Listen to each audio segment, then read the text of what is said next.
नमस्कार रसिक प्रेक्षकांनो. चैत्र महिना सुरू झाला की निसर्ग आपलं रूप पालटायला लागतो.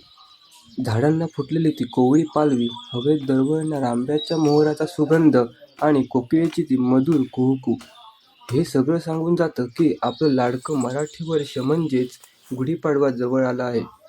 पण मित्रांनो, कोकणच्या लाल मातीत आणि हिरव्यागार वनराईत हा सण साजरा करण्याची पद्धत काही वेगळीच आहे. तिथे केवळ गुढी उभारली जात नाही, तर निसर्गाशी नातं जोडलं जातं. आजच्या या विशेष व्हिडिओमध्ये आपण पाहणार आहोत की कोकणातील तो पारंपरिक गुढीपाडवा, तिथल्या रूढी परंपरा आणि ओल्या काजूच्या उसळीचा तो खास बेत.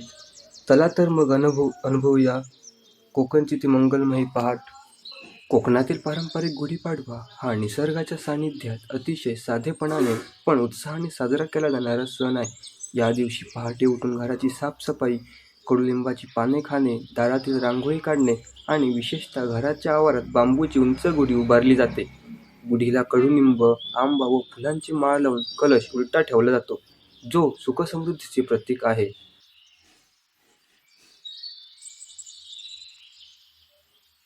खाली घ्यायचा ना, खाली असं तोंडात ना.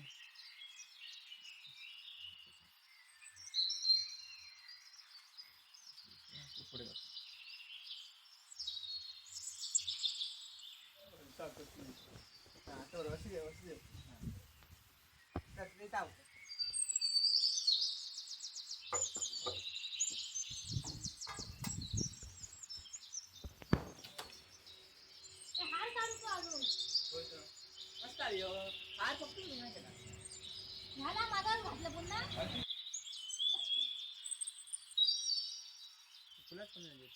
कोणत्या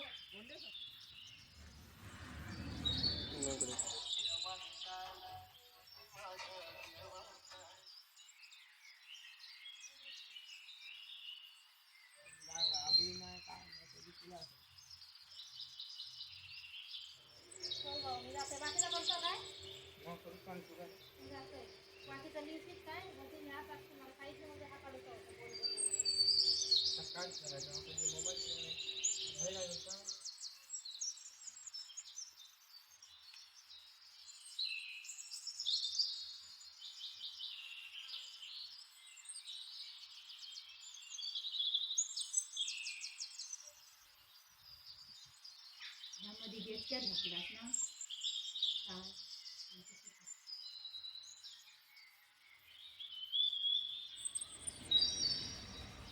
एका गुलाब असतो त्याच्या पुढे अंगुरकरांसारखे त्याला सुरू घालणार. ती बाजू येऊ पुढे हायता हायता येऊ खाया हार परतूचो लागतो. हायता येऊ खायचे सांग हडे घेऊ पुढे. हां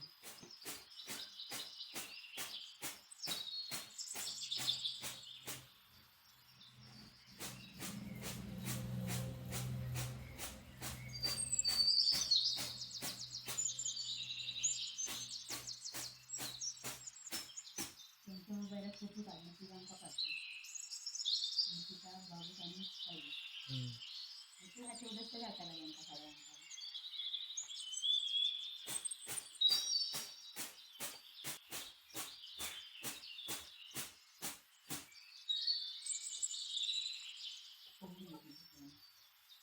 तांदूळ होते तू हे घरा बनवानीच नाही आधी काय राम म्हणून ना आधी म्हणजे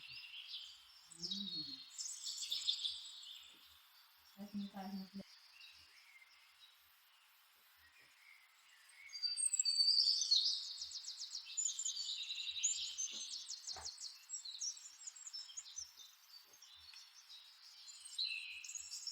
कोण कोणत्या रस्त्या देऊ नका तरी दिसला